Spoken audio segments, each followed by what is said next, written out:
नमस्कार, design news के खास कार्यक्रम ज्ञानोदय में आपका स्वागत है। वर्तमान दौर में हर कोई ये चाहता है कि उसकी सरकारी नौकरी लग जाए और अगर सरकार में वो अफसर बन जाए तो फिर कहना ही क्या है।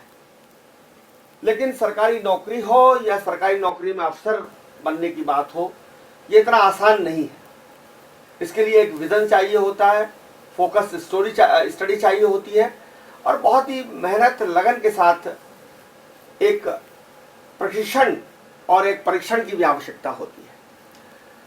यूँ तो बहुत सारी एकेडमीज खुल गई हैं, बहुत सारी कोचिंग इंस्टीट्यूट खुल गई हैं जो ये दावा करती हैं कि वो शर्तिया गारंटी के साथ पीएससी में या आईएएस में लोगों का सिलेक्शन करवा देंगे। बहुत ही लुभावने विज्ञापन हम देखते हैं, लेकिन असलियत ये नहीं है।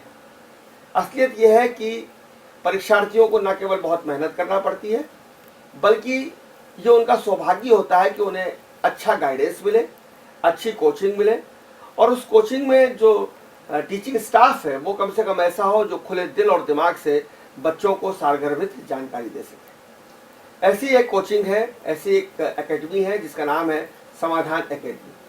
समाधान एकेडमी का यह दावा है कि उसके ज़्यादातर बच्चे इंटरव्यू में 90% अंक लाते हैं और बहुत अच्छा रिजल्ट उन बच्चों का आता है और वो सिलेक्ट हो रहे हैं, मेरिट में आ रहे हैं और मध्य प्रदेश में कई जगह वो आज एसडीएम या डीएसपी के रूप में पदस्थ है। मेरे साथ इस वक्त समाधान एकेडमी के डायरेक्टर आशुतोष ओझा और दूसरे डायरेक्टर अमित ओझा मौजूद हैं। आप दोनों का बहुत स्वागत है।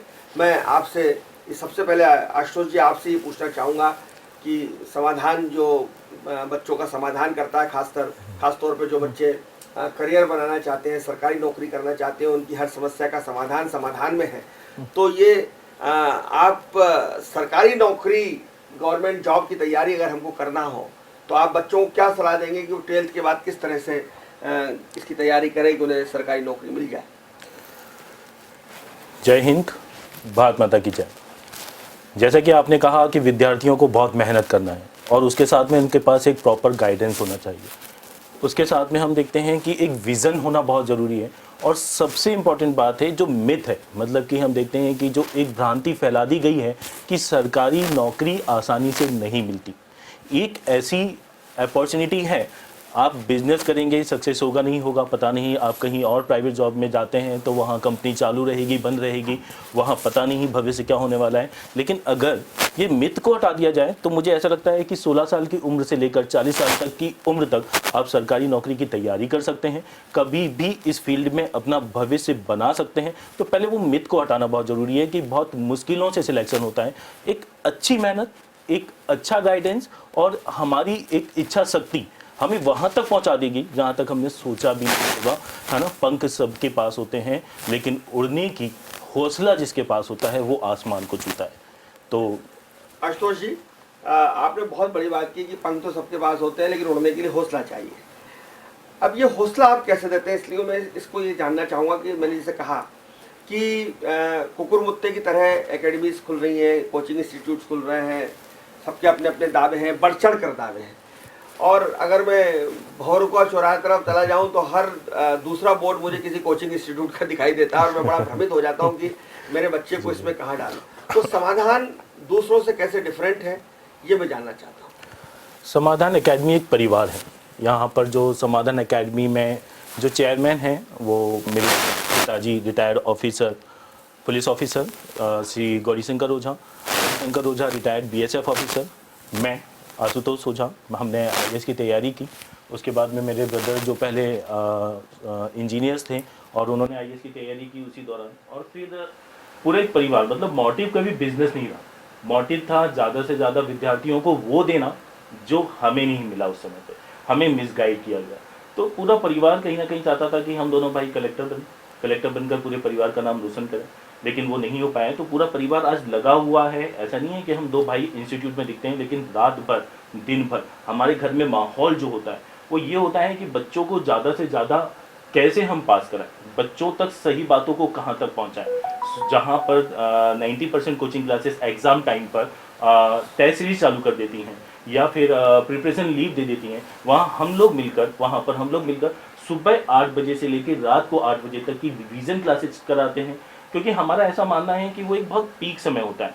जहाँ पर बच्चों का माइंड बड़ा ब्रॉड होता है, जहाँ पर बच्चे बहुत इजीली लर्न कर रहे होते हैं।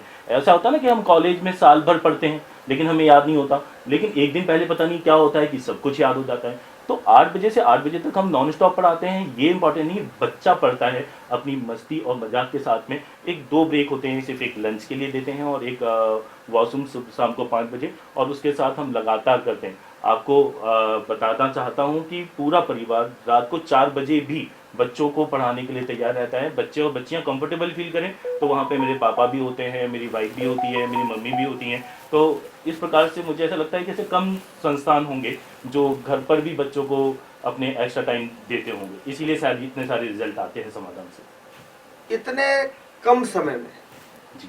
और इस टफ कंपटीशन में आपकी एकेडमी समाधान एकेडमी नंबर 1 कैसे बनी? जैसा मैंने कहा कि सिर्फ हम लोगों की मेहनत उसमें जोड़ा जाए, ये कहना गलत हो। वो विद्यार्थियों का विश्वास, और उससे सबसे ज़्यादा कि हम दोनों भाइयों ने जब इसको स्टार्ट किया तो हमने विद्यार्थियों का विश्वास जीतने से ज़्यादा हम लोगों ने कोशिश की कि उनके पेरेंट्स का विश्वास जीते। क्योंकि जब वो इंदौर में आते हैं, उनकी बच्चियाँ सिक्योर रहेंगी, इनसिक्योर रहेंगी, उनकी एक हम अलग से उनको मोटिवेट करते हैं। उन जो हर्डल्स आने वाले हैं, जो प्रॉब्लम्स आने वाली हैं, है ना, जो बहुत सारी चुनौतियां हैं बच्चों के सामने आने वाली हैं, वो पेरेंट्स को पहले से ही बताते हैं। उन्हें बताते हैं आप भी चाहते हो फर्स्ट अटेम्प्ट में और हम भी चाहते हैं फर्स्ट अटेम्प्ट में, लेकिन हमेशा ऐसा हो ऐसा कोई ज़रूरी नहीं है।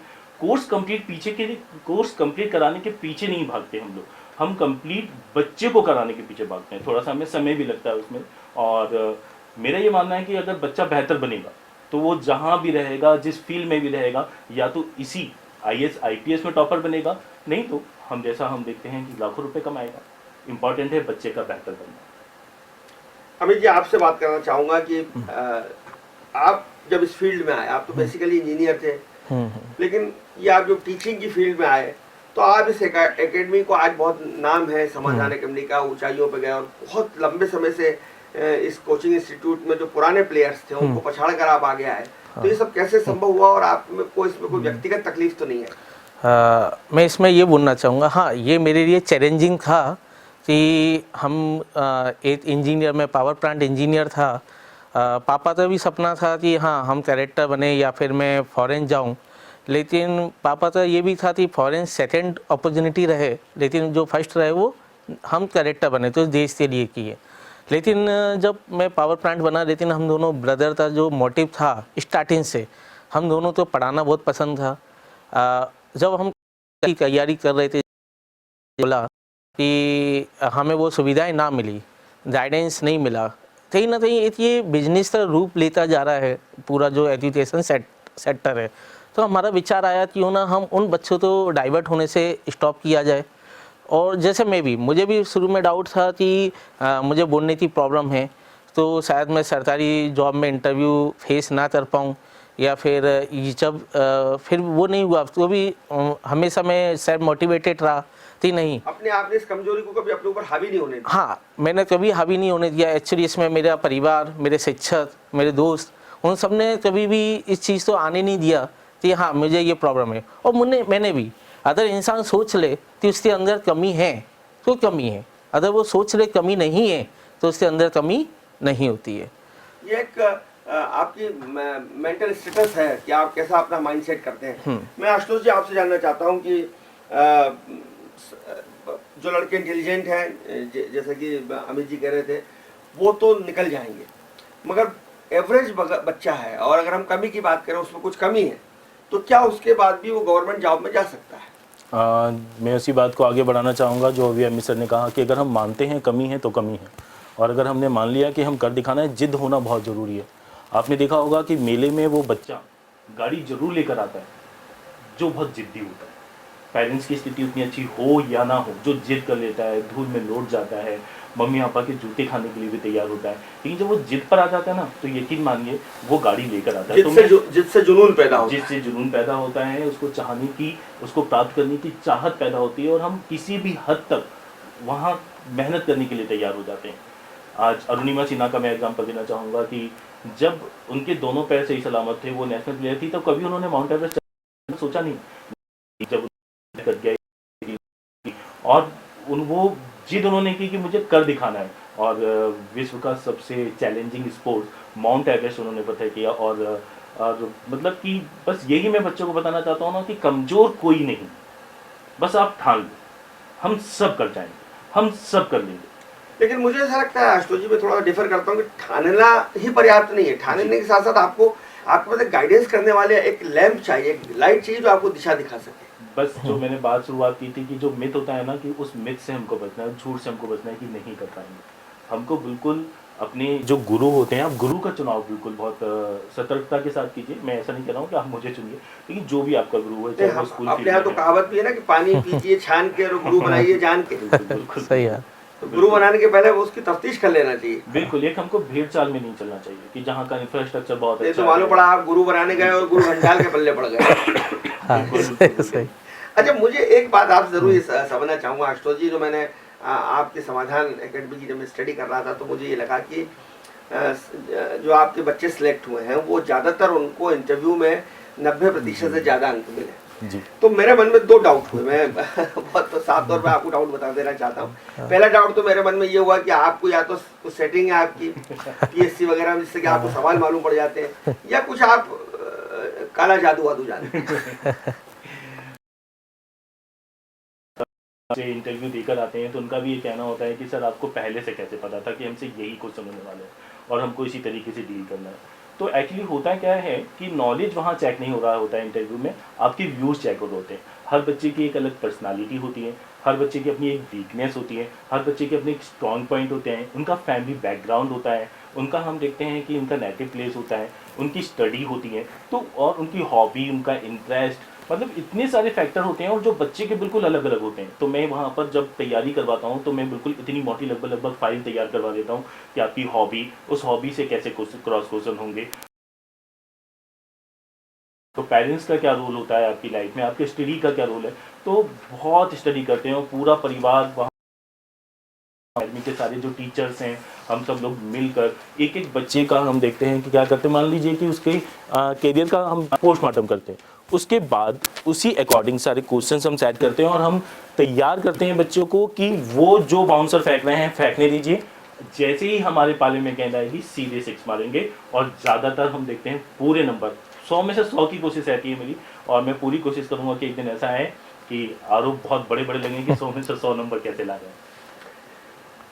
चूँकि 24 अप्रैल को फिर से एक परीक्षा होगी 2022 में, अभी अभी परीक्षा की घोषणा हुई है पीएससी की, बहुत जद्दोजहद करना पड़ी, 0 ईयर होने की आशंका थी लेकिन नहीं हुआ, कोविड से जूझ ही रहे हैं सब लोग। और 24 अप्रैल को परीक्षा हो रही है और जनवरी में इसके परीक्षा फॉर्म भरे जाएंगे। बच्चों में, नए बच्चों में तो उत्साह है जो पहली बार परीक्षा देंगे, लेकिन उन बच्चों में भी थोड़ी सी राहत की सांस ली है उन बच्चों ने भी जो ओवर एज हो रहे थे और जिनको लग रहा था कि अब शायद हम कभी भी अफसर नहीं बन पाएंगे, पीएससी दे नहीं पाएंगे। तो यह एमपीपीएससी का अच्छा फैसला है। कुछ टिप्स मैं चाहूँगा कि आप यहाँ पर आएँ तो हमारे दर्शकों को मिले कि जो अभी 24 अप्रैल को जो परीक्षा होने जा रही है, फॉर्म कैसे भरें, क्या सतर्कता रखें, क्या पढ़ना शुरू करें, कैसे करें, एक कुछ अगर टिप्स आप दे सकें उन लोगों के लिए जो आपकी कोचिंग में नहीं आते। सबसे पहले तो मैं उन विद्यार्थियों के लिए ये कहना चाहता हूँ जो काफ़ी लंबे समय से तैयारी कर रहे हैं, बिल्कुल घबराइए नहीं। अभी तक नहीं हुआ इसका मतलब ये नहीं है कि आपका कभी नहीं होगा, आपका ज़रूर होगा। अब आपका वो मौका आपके लिए आया है, ये पोस्ट आपके लिए आई है। आप बस सिलेबस को पकड़िए, उसके अकॉर्डिंग वर्क कीजिए और अनसॉल्व लीजिए। अनसॉल्व से हम देखते हैं क्वेश्चंस को समझिए और ये देखिए कि मध्य प्रदेश लोक सेवा आयोग की नीड क्या है, वो चाहता क्या है, उसकी डिमांड क्या है। आप उस पर वर्क कीजिए, बहुत ज़्यादा हार्ड वर्क मत कीजिए। हार्ड वर्क आप लोग कर चुके हैं पहले, अब हमको ज़रूरत है स्मार्ट वर्क की। तो हमको स्टडी करना है पेपर के पैटर्न को, हमको कूल रहना है, रिलैक्स रहना है ना। देखिए अगर 6 घंटे में पेड़ काटना है ना आपको, तो 6 घंटे में पेड़ काटने के लिए जाकर कुल्हाड़ी लेकर मारना नहीं शुरू करना है हमको। अगर हमको उसको प्रॉपर वे में कट करना है तो पहले हमें क्या करना पड़ेगा, हमारी कुल्हाड़ी को शार्प करना होगा, 2 घंटे तक हमें प्लान करना होगा। और फिर देखिए कि मात्र जो 6 घंटे में कटने वाला था ना, शायद ना कटता, वो 4 घंटे में आप लोग काट लेंगे। और जो नए हैं वो तो बड़े ऊर्जावान हैं, आप लोगों को अभी डर ही नहीं है उस बात का, तो उस डर को हावी मत होने दीजिए। 100 दिन से ज़्यादा हमें मिले, अगर आप एक दिन में भी एक नंबर को कवर करते हैं तो यकीन मानिए 100 में से 100 नंबर आप कवर कर पाएंगे। बहुत आसान है। और एक और 100 नंबर से मुझे ये ध्यान आया कि कभी भी हमें 100 में से 100 की कोशिश नहीं करना है, हमें 100 में से 80 80 नंबर ऐसे होना चाहिए जो हमें आएंगे ही आएंगे। बाकी जो 20 क्वेश्चन हैं उनको भी हम पढ़कर जाएंगे, उनके साथ हम एग्जाम में डील कर लेंगे। तो जो स्ट्रॉन्ग पॉइंट है उनको आप बढ़ाइए, जो वीक सब्जेक्ट है उनको थोड़ा सा और समय दीजिए और उसके ऊपर वर्क कीजिए। नए बच्चे भी पास होंगे, पुराने बच्चे भी सब पास होंगे। इच्छा शक्ति को मरने मत देना और आगे बढ़ते रहना। बहुत धन्यवाद आशुतोष जी, बहुत धन्यवाद अमित जी। बिल्कुल सही बात है कि अगर इच्छा शक्ति हो और कुछ कर गुजरने का जज्बा हो तो राह भी मिलती है और टीचर्स भी मिलते हैं, गुरु भी मिलते हैं। ज़रूरत इस बात की है कि आप जिद को जुनून बना लें और अपने संकल्प के प्रति कटिबद्ध होकर प्रयास करें, परिश्रम करें, अच्छे मार्गदर्शन को लें। समाधान आपके पास है, आपकी हर समस्या का समाधान करने के लिए, तो समाधान में जाइए और अपनी समस्याओं का समाधान करवाइए। देखते रहिए डी9 न्यूज़, खबरों का सिलसिला जारी है, जारी रहेगा। नमस्कार।